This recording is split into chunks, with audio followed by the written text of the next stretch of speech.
friends, here this is Dipali Moore and welcome to our educational platform. And dear friends, today's we are discussion on the topic of international movement.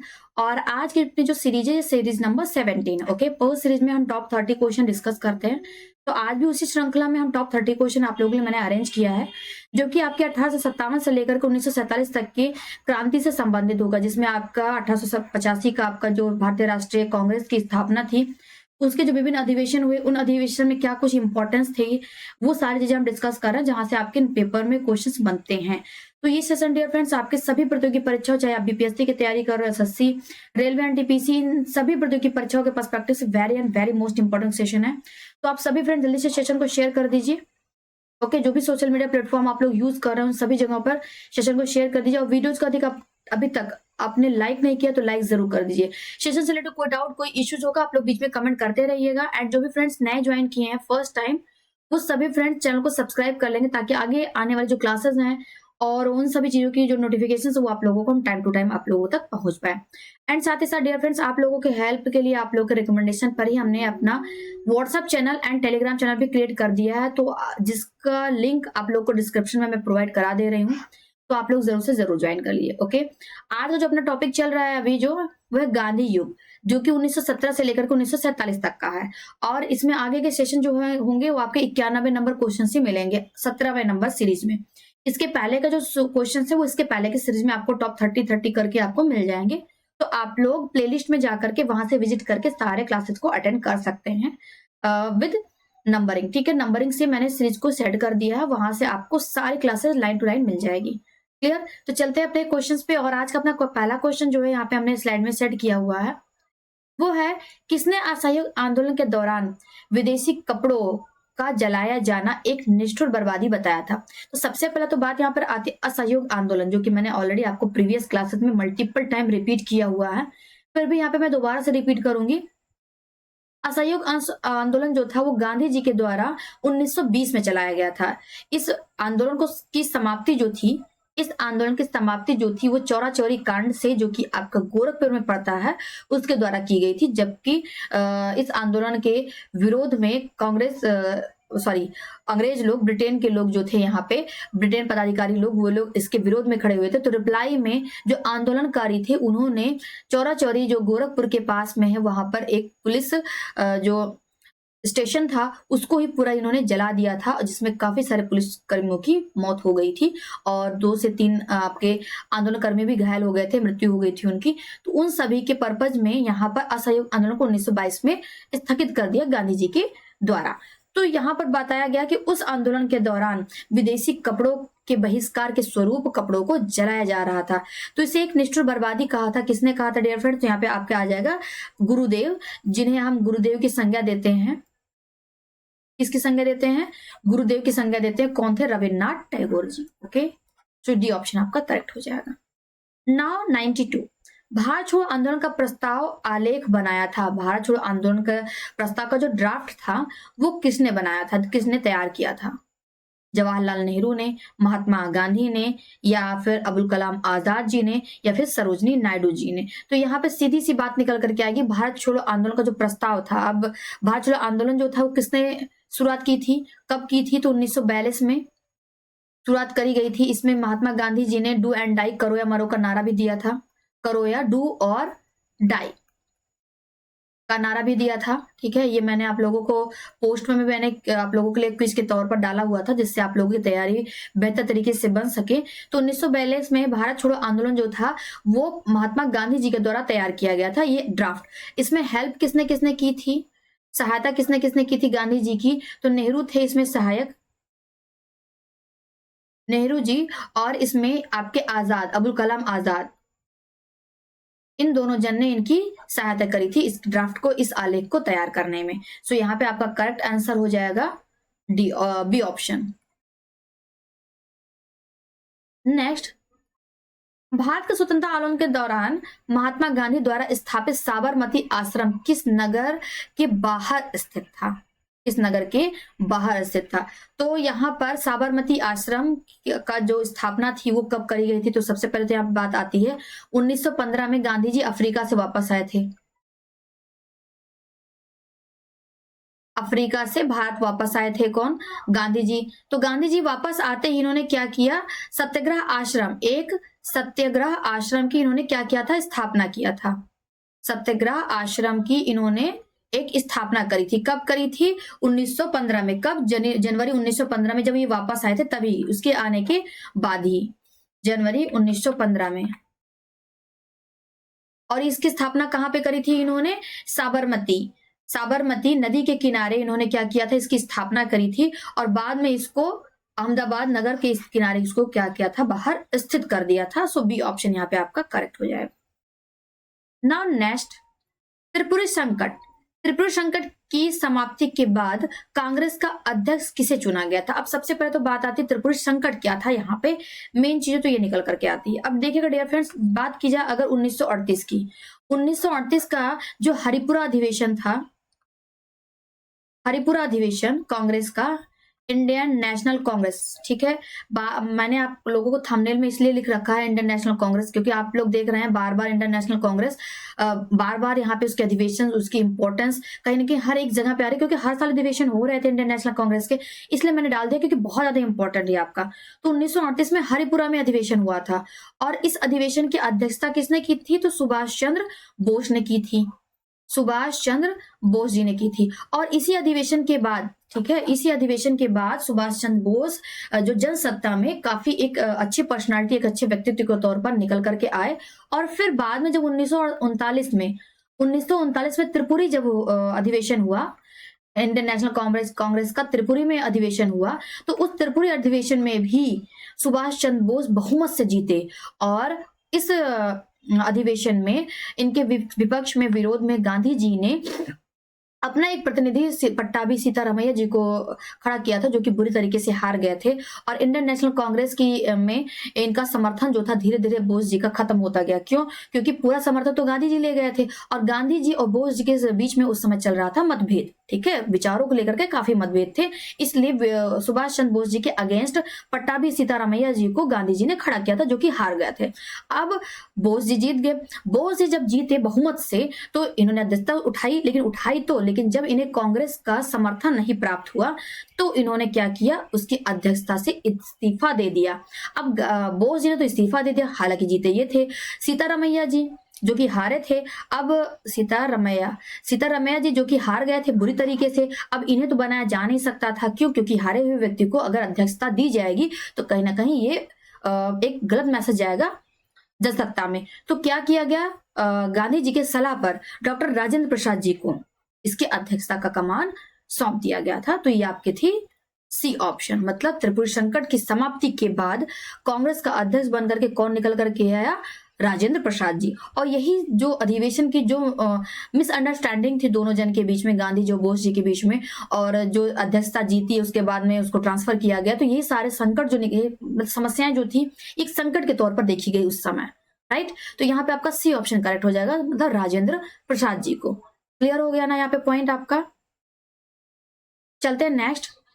95, किसने सुझाव दिया था कि स्वतंत्रता प्राप्ति के बाद भारतीय राष्ट्रीय कांग्रेस को समाप्त कर दिया जाए? ओके, इंपॉर्टेंट क्वेश्चन यहाँ पे आपका।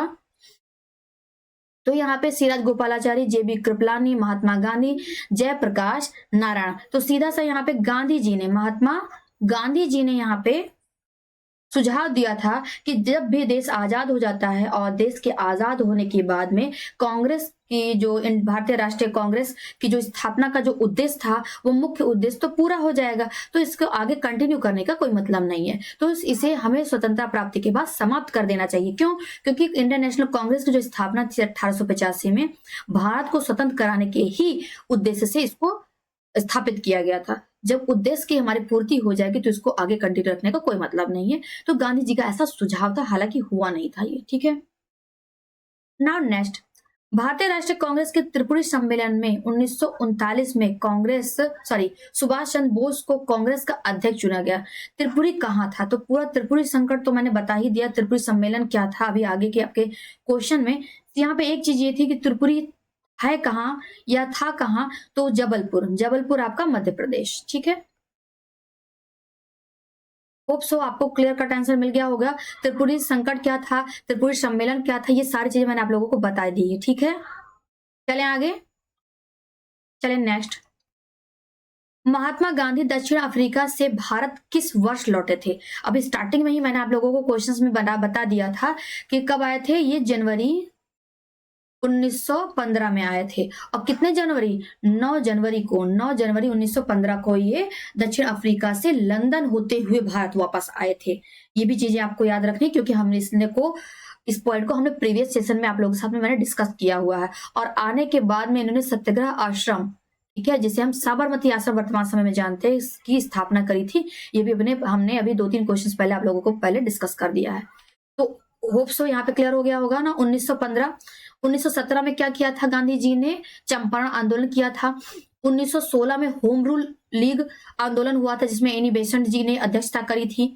एंड 1918 में खेड़ा आंदोलन और अहमदाबाद मिल हड़ताल हुआ था, जिसमें गांधी जी ने महत्वपूर्ण भूमिका निभाई थी वहां के मजदूरों के प्रति। ठीक है, चलते हैं नेक्स्ट क्वेश्चन। गांधी जी की मृत्यु पर किसने कहा हमारे जीवन से प्रकाश चला गया है? किसने कहा था? लॉर्ड माउंटबेटन ने कहा, राजेंद्र प्रसाद जी ने कहा, एस राधा कृष्णन ने कहा, या फिर जवाहरलाल नेहरू जी ने कहा था। तो हालांकि गांधी जी की मृत्यु पर जवाहरलाल नेहरू जी ने ऐसा स्टेटमेंट दिया कि हमारे जीवन में एक अंधेरा सा छा गया, हमारे जीवन की जो जीवन ज्योति थी वो आज बुझ चुकी है। तो ये डी ऑप्शन आपका जवाहरलाल नेहरू जी ने कहा था। Phoenix form, very most important.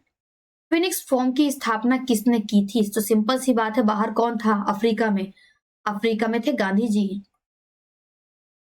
Africa में गांधी जी के द्वारा फिनिक्स फॉर्म की क्या की गई थी? स्थापना की गई थी। कब की गई थी? 1904 में की थी गांधी जी के द्वारा। गांधी जी एक युवा वकील थे उस समय, 1904 की अगर बात की जाए, और अफ्रीका में इनका अच्छा खासा बोलबाला था। ठीक है, तो वहां पर इन्होंने जो आउट ऑफ इंडियंस थे उनकी एक कम्युनिटी बिठाई, मतलब बिठाई क्या, ऐसे लोगों को ढूंढा और ढूंढ करके एक छोटा सा समूह बनाया। ठीक है, एक छोटा सा समूह बनाया और उसका नाम क्या दिया इन्होंने? फिनिक्स फॉर्म दिया।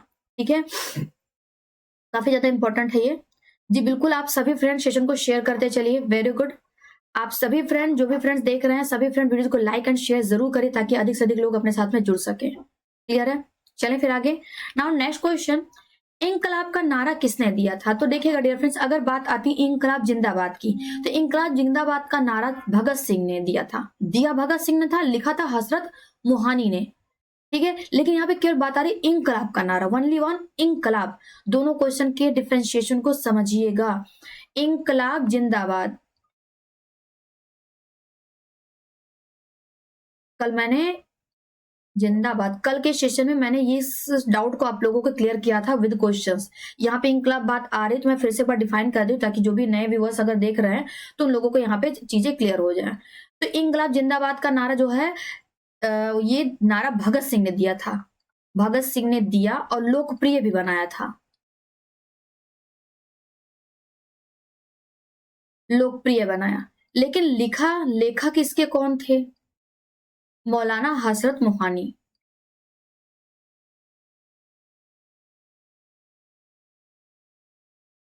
मौलाना हजरत मोहानी जी ने। लेकिन यहाँ पे बात केवल इंकलाब की आ रही है, तो ये था मोहम्मद इकबाल जी के द्वारा, राइट, जो कि एक क्रांतिकारी थे और इन्होंने देश के आजादी के समय भी महत्वपूर्ण भूमिका जो निभाई थी। महत्वपूर्ण क्रांतिकारियों में इनकी संज्ञा है, दी जाती है। उन्होंने ही इंकलाब जिंदाबाद का नारा दिया था। ठीक है, सॉरी, इंकलाब का नारा, इंकलाब ओनली वन इंकलाब। कवि इकबाल जिन्होंने सारे जहां से अच्छा लिखा, भारत के किस स्थान से संबंधित थे? अब यहाँ पे देख सकते हैं, मैंने यहाँ पे हालांकि एक्सप्लेन नहीं किया क्योंकि आगे क्वेश्चन लगा ही हुआ था। सारे जहां से अच्छा, सारे जहां से अच्छा, जो ये गीत था, इसके लेखक भी मोहम्मद इकबाल थे, जो कि यहाँ पे आगे आपको क्वेश्चन में देखने को मिल जा रहा है। भारत के किस स्थान से संबंधित थे मोहम्मद इकबाल? तो ये कहां से थे? पंजाब से थे। ओके, सी ऑप्शन, पंजाब से थे। नेक्स्ट, मुस्लिम लीग ने मुक्ति दिवस मुस्लिम लीग ने कब मनाया था? 1939 में। अभी मैंने बताया क्या हुआ था, त्रिपुरी संकट हुआ था, त्रिपुरी सम्मेलन हुआ था, जो कि जबलपुर में है। 1942 की बात की जाए तो भारत छोड़ो आंदोलन हुआ था। ठीक है, 1946 में कैबिनेट मिशन भारत आया था, 1947 में अपना देश आजाद हुआ था। तो इस तरीके से सारी चीजें हुई थी। अब यहाँ पे बात आती है मुस्लिम लीग ने, तो मुस्लिम लीग ने 22 22 दिसंबर 1939 को मुक्ति दिवस मनाने के लिए किससे परमिशन मांगी थी? कांग्रेस से। और किसने परमिशन मांगी थी? तो मोहम्मद अली जिन्ना ने। मोहम्मद अली जिन्ना ने जो 22 दिसंबर, ये फ्राइडे का दिन पड़ रहा था, ठीक है, फ्राइडे के दिन पड़ रहा था। मोहम्मद अली जिन्ना ने कांग्रेसियों से जो है उनसे परमिशन मांगी कि हमें 22 दिसंबर जो कि 1939 का दिन था, और आप लोग अपने लिए इतना सब कुछ कर रहे हैं, हमें भी अपने वर्ग के लिए, हमें अपने समूह के लिए कुछ करने का जो परमिशन दिया जाए। हम ऐसा चाहते हैं कि हमारे जो अल्पसंख्यक समुदाय लोग हैं, मुस्लिम जो हमारी जो जनसत्ता है, ये लोग 22 दिसंबर जो कि एक शुक्रवार का दिन पड़ रहा था, इस दिन को अपने स्वतंत्रता दिवस के तौर पर ये मनाना चाहते हैं, मुक्ति दिवस के तौर पर मनाना चाहते हैं। तो हालांकि अनर फानर में ऐसा कुछ था नहीं, कांग्रेसियों ने इनको बोल दिया क्योंकि इसमें कोई लॉजिक था नहीं इनको रोकने का, तो इन्होंने ऐसा कर दिया। तो 1939 में ये चीजें आपकी निकल करके आ जाती हैं। राइट आंसर क्लियर है? ओके, इस समय अगर बात की जाए 1939 में वायसराय कौन था? तो लिन लिथगो कौन था डियर फ्रेंड्स? लिन लिथगो था। ठीक है, चलते हैं नेक्स्ट क्वेश्चन। 1937 के चुनावों में कांग्रेस द्वारा बहुमत प्राप्त प्रांतों की संख्या कितनी थी? 3, 4, 5 या 7? तो 1937 में देखिए डियर फ्रेंड्स, 1936 की बात की जाए तो इंडियन नेशनल कांग्रेस का जो अधिवेशन हुआ था उसमें नेहरू जी थे, अध्यक्षता कर रहे थे। ठीक है, नेहरू जी अध्यक्षता कर रहे थे। तो हालांकि ये चीजें इस चीज के ये लोग खिलाफ थे, लेकिन फिलहाल के तौर पर कांग्रेस के द्वारा अधिवेशन किए गए, कई सारे प्रांतों में गणनाएं कराई गई और उसमें 7 प्रांतों से, ठीक है, 7 प्रांतों से चुनाव जीत करके कौन निकल करके आता है? Indian national Congress. Right, Indian national Congress. और उस समय बात की जाए तो 1500 सीट थी। 1500 सीटों में 7 प्रांतों से 758 सीटों पर कांग्रेस की जीत हुई थी, सीटों पर, जिसमें बिहार प्रांत भी शामिल था। बीपीएससी वाले जो है इसको एक्स्ट्रा तौर पर याद रख सकते हैं, मतलब स्पेशली बिहार वाले। चलें नेक्स्ट, भारतीय मुसलमानों के पृथक राज्य के लिए पाकिस्तान शब्द का प्रयोग सबसे पहले किसने किया था? मोहम्मद इकबाल ने, आगा खान ने, एम.ए. जिन्ना ने एंड चौधरी रहमत अली ने। तो यहाँ पे बात आती है किसकी? चौधरी रहमत अली ने। पाकिस्तान मतलब जो उत्तरी 5 प्रांत थे, 5 उत्तरी प्रांतों के नाम पर इन्होंने इसको पाकिस्तान रखा था। वो 5 प्रांत कौन कौन से थे अगर देखा जाए यहाँ पर, तो बात आती है आपका पंजाब था जो कि इनके उस समय शामिल था इसमें। ठीक है, उत्तरी पश्चिमी सीमा प्रांत जो कि अफगान प्रांत कह सकते हैं, अफगान प्रांत, कश्मीर प्रांत शामिल था इसमें, सिंध प्रांत, एंड लास्ट आता है आपका बलूचिस्तान। ठीक है, बलूचिस्तान। तो ये 5 प्रांतों के एक समूह को एक शब्द में इन्होंने पाकिस्तान कॉल किया। पाकिस्तान मतलब कि अर्थात भारत के 5 उत्तरी इकाइयां, भारत की 5 उत्तरी इकाइयां, 5 उत्तरी इकाई के तौर पर इसका अर्थ देखा जाता है। तो इसी के बिहाफ पर मुस्लिम राष्ट्र को जब पृथक करने की बात आई तो सबसे पहले जो थे चौधरी रहमत अली निकल करके आए और उन्होंने इसे पाकिस्तान शब्द से इंडिकेट करने की सलाह दी। पाकिस्तान शब्द उन्होंने बोला। तो यहाँ पर डी ऑप्शन निकल करके आता है। मोहम्मद इकबाल के संबंध में अभी हमने एक फैक्ट आप लोग के साथ में तैयार किया, ये याद कर सकते हैं क्या था? इंकलाब का नारा पहली बात तो मोहम्मद इकबाल ने दिया था, दूसरा सारे जहां से अच्छा जो सॉन्ग था उसके लेखक भी आपके मोहम्मद इकबाल थे, तो याद रख सकते हैं। बार बार रिपीट करेंगे तो चीजें कहीं ना कहीं कंठस्थ हो जाएंगे, हम अच्छे तैयार हो जाएंगे। भारतीय राष्ट्रीय कांग्रेस का वर्ष 1929 में लाहौर, जिसमें अंग्रेजों से पूर्ण स्वतंत्रता पाने का संकल्प अंगीकृत किया गया था, जिसकी अध्यक्षता में हुई थी, इसकी अध्यक्षता किसने की थी? 1929 में लाहौर में इंडियन नेशनल कांग्रेस की का अधिवेशन हुआ था और उस अधिवेशन की अध्यक्षता किसने करी थी? सिंपल सा क्वेश्चन है। बाल गंगाधर तिलक ने, गोपाल कृष्ण गोखले ने, जवाहरलाल नेहरू ने, या फिर बात आती है मोतीलाल नेहरू जी की। तो किसने की थी यहाँ पर डियर फ्रेंड्स? तो जवाहरलाल नेहरू ने की थी। इंडियन नेशनल कांग्रेस की 1929 में लाहौर में अधिवेशन हुआ था और लाहौर के इस अधिवेशन की अध्यक्षता जवाहरलाल नेहरू जी ने की थी। तैयार हो गया यहाँ पे पॉइंट। फिलहाल के तौर पर इस स्टेटमेंट को भी आप रीड कर सकते हैं, पढ़ सकते हैं। फिलहाल के तौर पर इतने बड़े क्वेश्चन का सीधा सा अर्थ था। भारतीय राष्ट्रीय कांग्रेस का 1929 में लाहौर में अधिवेशन, जिसमें अंग्रेजों से पूर्ण स्वतंत्रता पाने का संकल्प अंगीकृत किया गया था। तो उद्देश्य क्या था इस अधिवेशन का? अंग्रेजों से पूर्ण स्वतंत्रता पाने का संकल्प, हम उनसे एक संकल्प लिवा रहे थे, जो कि था आपका इसी अधिवेशन में। ठीक है, सी ऑप्शन। नेक्स्ट, 1946 में बनी अंतिम सरकार में राजेंद्र प्रसाद के पास कौन सा विभाग था? चलिए एक एक करके देखते हैं। रक्षा विभाग, विदेश मंत्रालय एवं राष्ट्रमंडल संबंध, खाद्य एवं कृषि, इनमें से कोई नहीं। अब देखते हैं रक्षा मंत्रालय। रक्षा मंत्रालय अगर बात की जाए उस समय किसके पास था? तो सरदार बलदेव सिंह, सरदार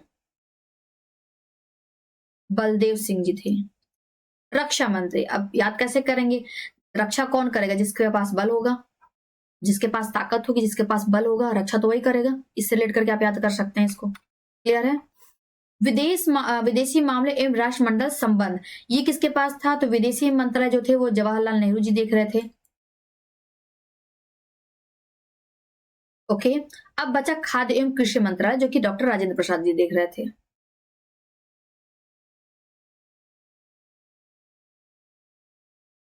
ओके, सो यहाँ पे सी ऑप्शन निकल करके आ जाता है हमारा राइट आंसर। ओके, अब एक बात और निकल कर आती है, व्यापार मंत्रालय कौन देख रहा था? तो व्यापार मंत्रालय देख रहे थे आई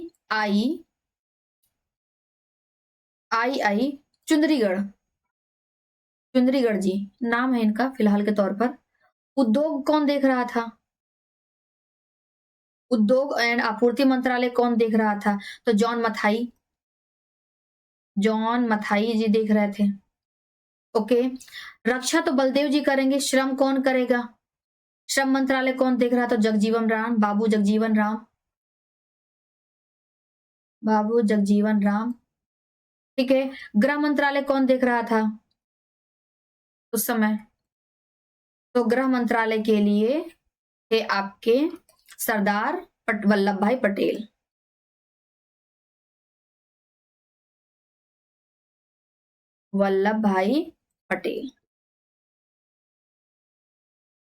क्लियर है? तो एक क्वेश्चन से हमारे कई सारे इंटरनली क्वेश्चंस निकल करके आ जा रहे हैं, हमारे कई सारे सॉल्यूशंस हमारे तैयार हो जा रहे हैं आंसर। तो उन चीज को याद रखिएगा। फिर से रिपीट कर दे तो 1946 में जब कैबिनेट का गठन हुआ तो उसमें डॉक्टर राजेंद्र प्रसाद जी को खाद्य मंत्रालय दिया गया। रक्षा मंत्रालय सरदार बलदेव जी को दिया गया, क्योंकि रक्षा कौन करे? जिसके पास बल होगा। याद रखने के लिए फिलहाल के तौर पर थोड़ा सा ट्रिकी आप याद कर सकते हैं। विदेशी मामले कौन देख रहे थे? तो जवाहरलाल नेहरू जी देख रहे, क्योंकि शुरू से अगुवाई कर रहे थे तो उनको विदेशियों का ज्यादा नॉलेज था। ऐसा कुछ नहीं था, मतलब हम याद करने के लिए आप लोगों को याद करा रहे हैं।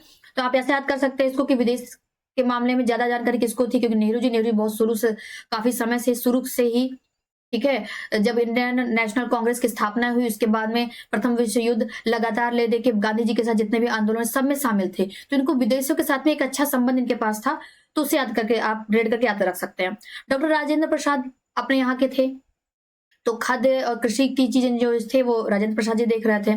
व्यापार में चुंदरीगढ़ जी थे, आई। ठीक है, व्यापार आई।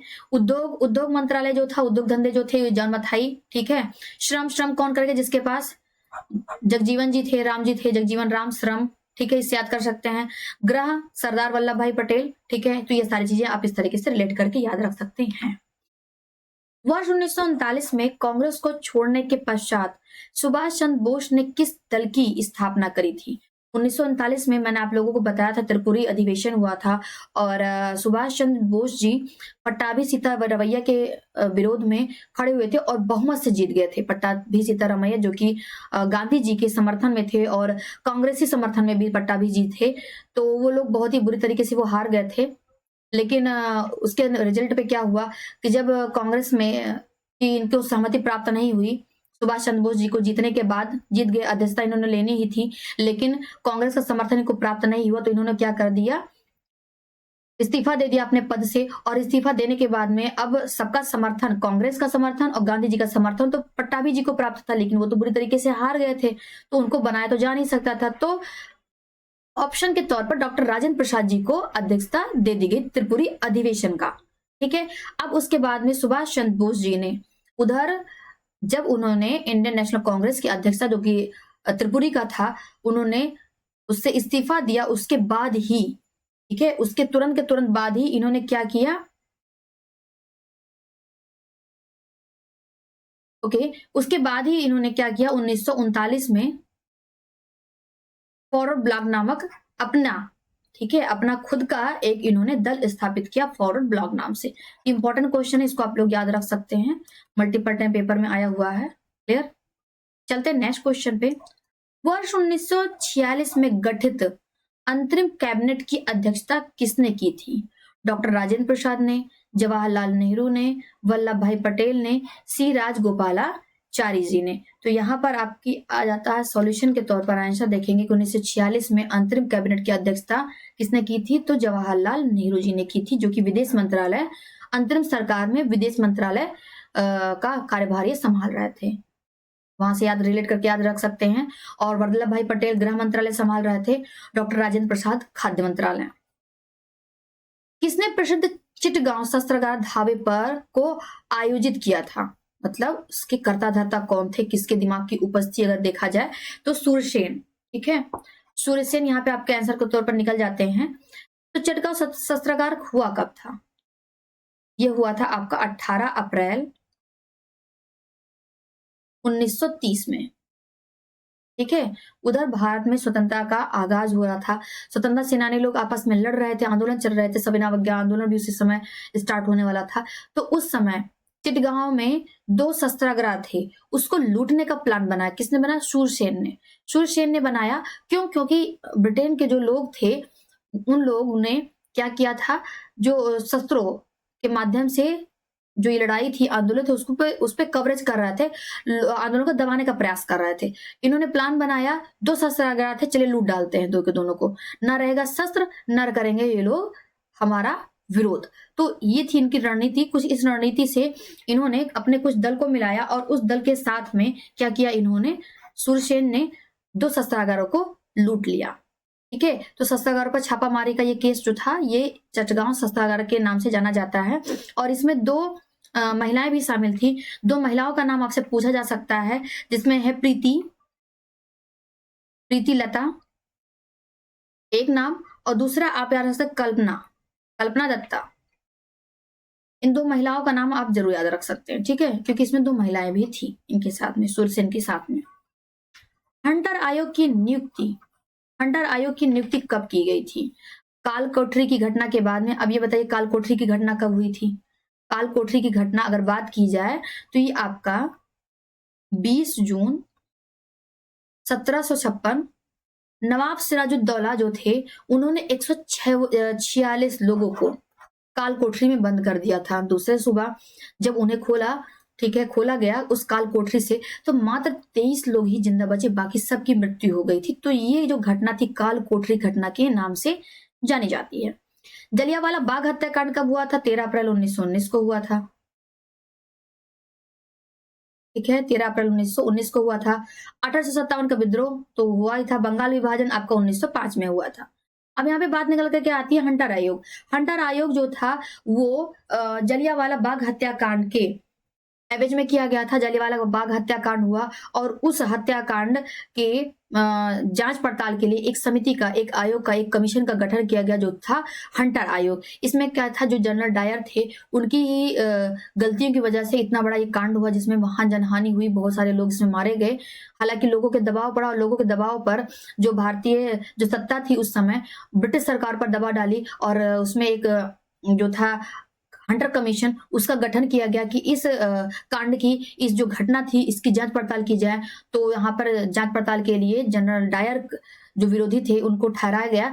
उनकी चूक थी, उनको गलती, मतलब उनकी गलती का ऐसा था यहाँ पे सारी चीजें। लेकिन इनके विरोध में मतलब जनरल डायर के विरोध में उनके लिए कोई कड़ी सजा की घोषणा इसमें नहीं की गई हंटर कमीशन के द्वारा। हंटर कमीशन का जो बिठाने का जो मेन उद्देश्य था वो जलियांवाला बाग हत्याकांड का समीक्षा करने के लिए बिठाया गया था। ठीक है, तो यहाँ पे बी ऑप्शन आपके निकल करके राइट आंसर बन जाएंगे। नेक्स्ट, भारत के विभाजन का बाल्कन प्लान उपज क्या था? डब्ल्यू चर्चिल के मस्तिष्क का, एम ए जिन्ना के मस्तिष्क का, लॉर्ड माउंटबेटन के मस्तिष्क का, वीपी मेनन के मस्तिष्क का। अब देखेंगे डियर फ्रेंड्स, अगर यहाँ पे आंसर के तौर पर अगर हम चलेंगे तो लॉर्ड माउंटबेटन के मस्तिष्क के दिमाग की उपज कही जाती है बाल्कन प्लान। अब बाल्कन प्लान क्या था? लॉर्ड माउंटबेटन, ठीक है, आपके मई 1947 में भारत आते हैं और मई 1947 में भारत आते ही इन्होंने ये घोषणा की कि जो भारतीय सत्ता है, भारतीय सत्ता के जितने भी प्रांत हैं, हर एक प्रांतों के अलग अलग उत्तराधिकारी होने चाहिए और उन प्रत्येक उत्तराधिकारियों को जो भारतीय संविधान है उसमें शामिल होना है या नहीं होना है, या उन्हें खुद का अपना संविधान स्थापित करना है या खुद के अपने रूल रेगुलेशन बनाने, इसकी उन्हें स्वतंत्रता दी जानी चाहिए। ये लॉर्ड माउंटबेटन ने मई 1947 में जब आए और आने के बाद में इन्होंने घोषणा की। हालांकि उस समय जो ब्रिटेन के जो प्रधानमंत्री थे क्लाइमेट एटली, हालांकि कल के सेशन में मैंने आपको बताया था प्रधानमंत्री कौन थे, एटली,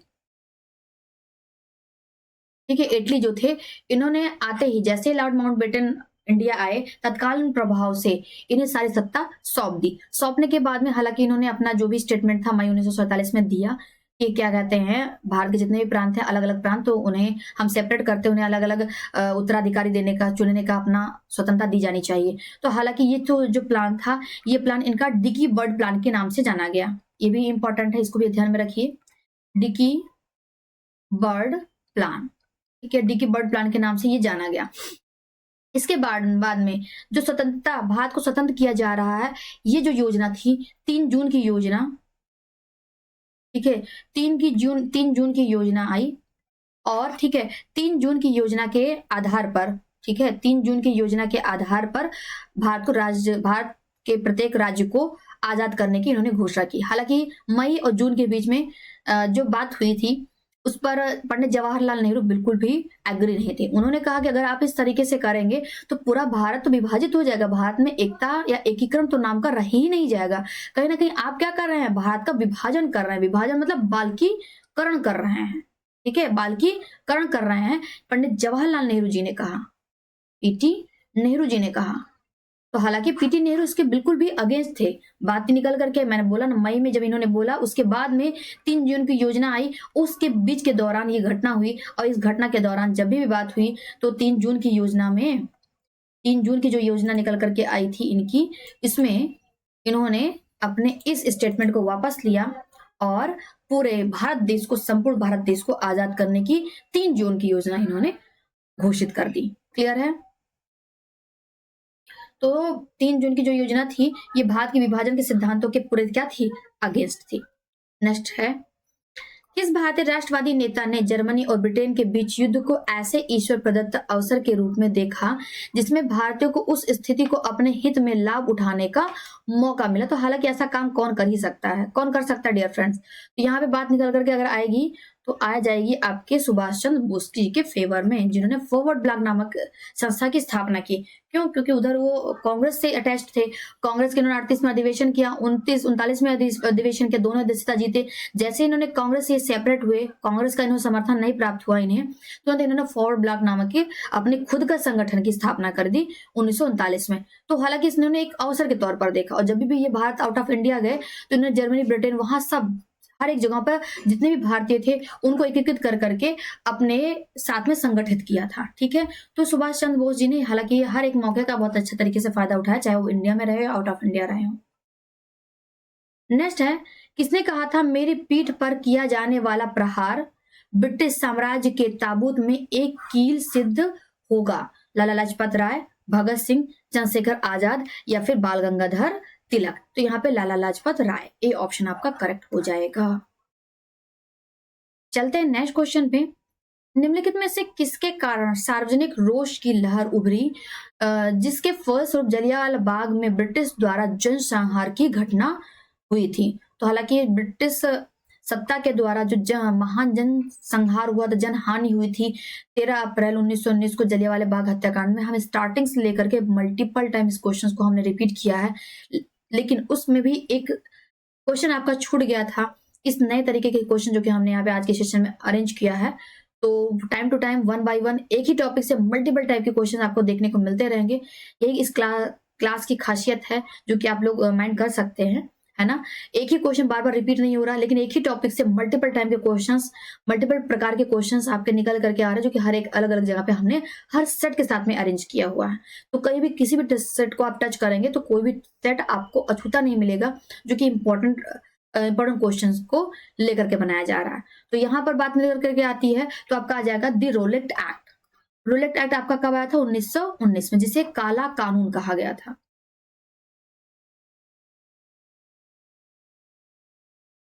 चलते हैं नेक्स्ट क्वेश्चन पे। पुस्तक the story of the integration of the Indian states किसने लिखी थी? वी एन राव ने, सी राजगोपालाचारी ने, कृष्णन मेनन ने, वीपी ने मेनन ने। तो यहाँ पे आपका आंसर हो जाएगा वीपी मेनन ने। क्या हो जाएगा? वीपी मेनन ने। 1932 के पूना समझौते के साथ किसका सीधा संबंध था? पूना समझौता भारतीय महिलाओं का, मजदूर वर्ग का, भारतीय कृषक वर्ग का, भारतीय दलित वर्ग का। तो सीधा सा संबंध अगर देखा जाए तो पूना समझौते का जो सीधा संबंध था वो दलित वर्गों के साथ में था। और जो पूना समझौता था वो कब हुआ था? तो 24 सितंबर 1932 को पुणे के यरवदा जेल में किनके बीच हुआ था? तो गांधी जी और अंबेडकर जी के बीच में हुआ था। अंबेडकर जी के बीच में हुआ था। यहाँ पे बात ये हुई थी कि गांधी जी दलित वर्गों के लिए अलग निर्वाचन मंडल की स्थापना नहीं करना चाहते थे, ठीक है। और अंबेडकर जी शुरू से ही दलितों के लिए अलग निर्वाचन मंडल की स्थापना की बात कर रहे थे। अब ये बात तो 1930 से ही चल रही थी। 1930 में बी आर अंबेडकर जी ने प्रथम गोलमेज सम्मेलन में प्रथम गोलमेज सम्मेलन में दलित वर्गों के लिए एक अलग निर्वाचन मंडल की इन्होंने क्या की थी? मांग की थी। बात तो यहीं से चल रही थी। हालांकि इसके समर्थन में कोई नहीं था, ना ही गांधी जी थे, ना ही कांग्रेसी थे, कोई नहीं था, ठीक है। ये चीजें इन दोनों के बीच में विवाद के तौर पर चल ही रही थी, ठीक है। ओके, आगे चल करके जब बात निकल करके यहाँ पे आती है, बीच में आपके मैकडोनाल्ड जी जो थे, तत्कालीन जो ब्रिटिश प्रधानमंत्री रामसे मैकडोनाल्ड,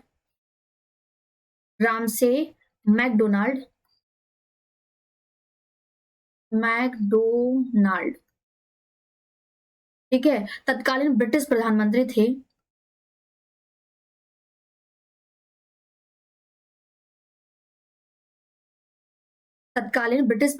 थे। उस समय, ठीक है। बात यहाँ पे निकल करके आती है कि जो दलित वर्ग के समर्थन को लेकर अलग निर्वाचन मंडल को लेकर के बात उठ रही थी, वहां पर कौन थे? जब तत्कालीन जो प्रधानमंत्री आपके मैकडोनाल्ड जो थे, उन्होंने क्या किया? अल्पसंख्यक समुदायों के लिए एक पुरस्कार की घोषणा कर दी। और वो पुरस्कार क्या था? अगर उस पुरस्कार की अगर हम बात करें, एक तत्कालीन तौर पर अल्पसंख्यक समुदायों के लिए एक पुरस्कार की घोषणा कर दी। वो पुरस्कार क्या था? सांप्रदायिक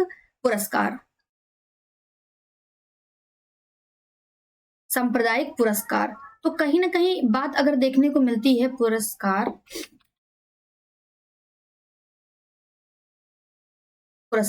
तो कहीं ना कहीं देख करके बात आती है, तो बात तो फेवर उसी में हो रही है जो अलग निर्वाचन मंडल की बात की जा रही थी अंबेडकर जी के द्वारा।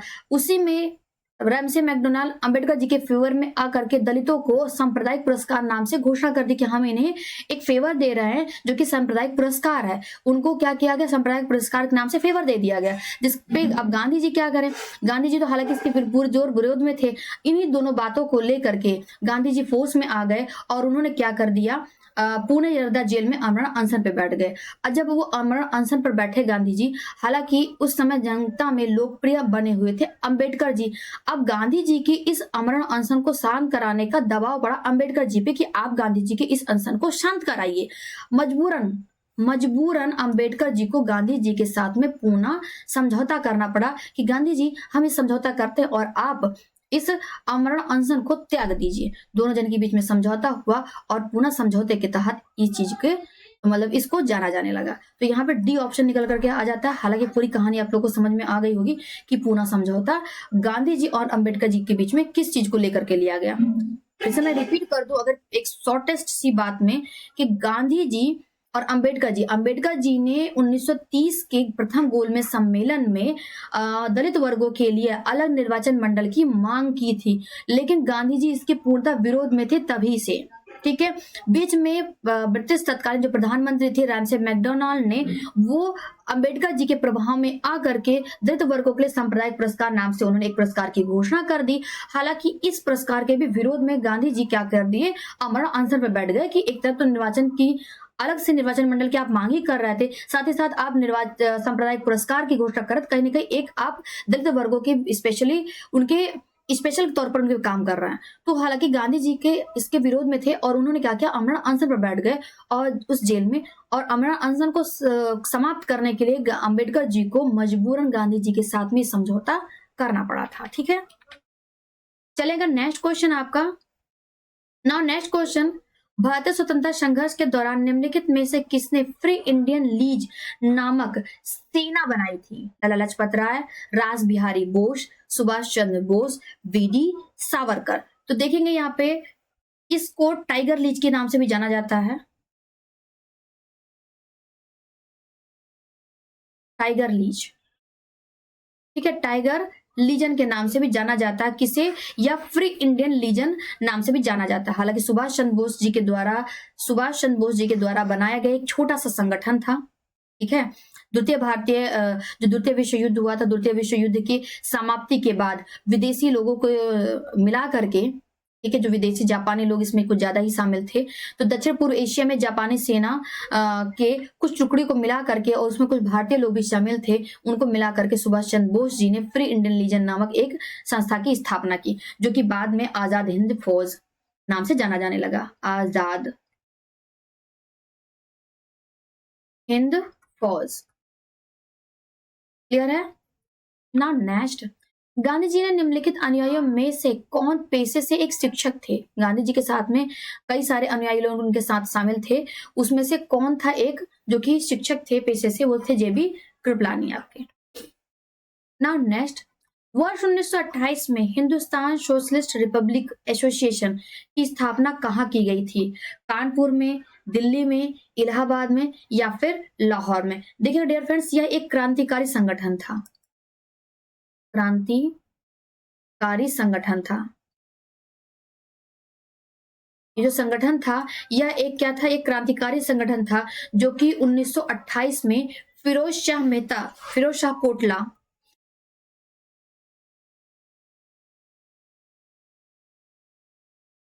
शाह कोटला में दिल्ली जो की है वहां पर इसकी स्थापना की गई। इस स्थापना में संस्थापक सदस्यों के तौर पर अगर हम बात करें, संस्थापक सदस्य कौन कौन थे इसमें? ओके, तो इसमें आपके चंद्रशेखर आजाद, भगत सिंह, चंद्रशेखर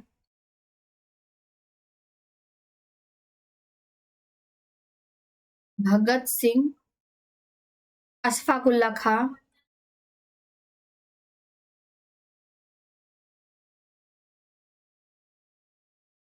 अशफाक उल्ला खान, सुखदेव थापर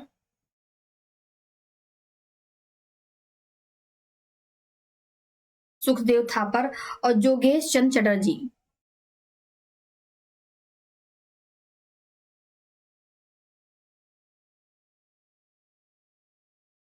जोगेश चंद्र चटर्जी, इतने सारे लोग क्या थे इसमें संस्थापक सदस्यों में थे। ओके। और इन संस्थापक सदस्यों ने, जैसे कि मैंने आप लोगों को बताया, कई सारे कार्य किए थे। मतलब क्या किया था, 1928 में हिंदुस्तान सोशलिस्ट रिपब्लिक एसोसिएशन के नाम से फिरोज शाह कोटला दिल्ली में एक क्रांतिकारी संगठन की स्थापना की गई थी। और इस क्रांतिकारी संगठन ने कई सारे काम किए थे। उन कई सारे कार्यों में अगर देखा जाए तो काकोरी ट्रेन षड्यंत्र, ओके, काकोरी ट्रेन षड्यंत्र, ओके। उसके बाद में 2 नंबर पे अगर देखा जाए, जॉन सॉन्डर्स की हत्या, ठीक है, उनकी हत्या की थी। और सेंट्रल असेंबली में बम फेंका था। सेंट्रल असेंबली में बम की घटना। तो इस क्रांतिकारी संगठन ने इस तरीके से कुछ कार्य किए थे। इसका उद्देश्य ही यही था, ठीक है। नाउ नेक्स्ट, जलियांवाला बाग में प्रदर्शन के लिए क्यों लोग जमा हुए थे? गांधी जी और लाजपत राय की गिरफ्तारी के प्रति विरोध प्रदर्शन करने के लिए, खिचड़ी और सत्यपाल के बंदी बनाए जाने के विरोध में प्रदर्शन करने के लिए, बैसाखी की प्रार्थना के लिए, पंजाब सरकार के अमानवीय कार्यकलापों के प्रति विरोध प्रकट करने के लिए। तो देखो मैंने, डियर फ्रेंड्स, मैंने आप लोगों को बताया कि जलियांवाला बाग हत्याकांड से लगभग, कुछ नहीं तो अभी तक हमने 15 क्वेश्चन डिस्कस किए होंगे अभी तक के सीरीज में। ओनली वन जलियांवाला बाग हत्याकांड, 15 क्वेश्चन प्लस ही होंगे, इससे कम नहीं होंगे अगर मैं काउंट करूं। आज आपका 17वां सेशन है। तो इस तरीके से कहीं ना कहीं हर एक जगह से हम बारीकी से क्वेश्चन निकाल रहे हैं आप लोगों के लिए, ताकि कहीं से भी पेपर में अगर क्वेश्चन बने तो छूटे नहीं। तो 120 नंबर क्वेश्चन में अगर देखा जाए, जलियांवाला बाग में प्रदर्शन के लिए खिचड़ी और सत्यपाल को क्या किया गया था? जनरल डायर के द्वारा बंदी बना लिया गया था। तो उसके प्रदर्शन में यहाँ पे जन आक्रोश में, बैसाखी का दिन था, लोग यहाँ पर इकट्ठा हुए और ये चीजें यहाँ पर हुई। सो बी ऑप्शन यहाँ पे आपका करेक्ट हो जाता है, कारण आपका यही था, ठीक है। सो डियर फ्रेंड्स, आज के सेशन यहीं तक। सेशन कैसा लगा हमें कमेंट करके जरूर बताइएगा। सेशन को लाइक करना, सेशन कैसा लगा कमेंट करना, सेशन से related any doubt, any issue, any suggestions, तो भी कमेंट करिएगा। सेशन को शेयर जरूर करिए अपने दोस्तों के साथ में, जो भी सोशल मीडिया प्लेटफॉर्म आप लोग यूज कर रहे हैं उन हर एक जगह पर आप लोग सेशन को शेयर जरूर कर दीजिए, ओके। और जो भी फ्रेंड नए फर्स्ट टाइम ज्वाइन कर रहे हैं, चैनल को सब्सक्राइब कर लीजिए, ताकि क्लासेस की नोटिफिकेशन सारी चीजें आप लोगों को 1 बाई 1 सारी चीजें आप लोग को मिलते रहे। एंड हाँ, टेलीग्राम चैनल भी हमने आप लोगों के लिए बना दिया गया है, व्हाट्सएप चैनल भी बना दिया है। तो उन दोनों चैनल को आप लोग ज्वाइन कर लीजिए। पीडीएफ क्लास के रिगार्डिंग जो भी इन्फॉर्मेशन होती है वो सारी चीजें हम वहीं पर शेयर करते हैं। क्विज फॉर्मेट में हम वहीं पर शेयर कर देते हैं, तो आप लोग जरूर ज्वाइन करिए, ओके। मिलते हैं नेक्स्ट सेशन में। Thank you so much, have a nice day to all of you.